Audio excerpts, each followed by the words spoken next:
hai bài hai mà hai bài hai hả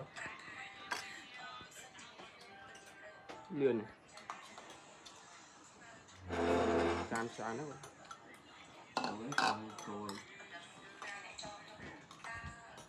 đấy ôi xài chưa mà được bọn xài nào anh cứ anh hoặc là anh cái này bởi thì bọn anh không tận mẹ anh cười nó là hốt này mà tụi anh đắng bắt bóng anh ba nghe anh ơi tôi nói là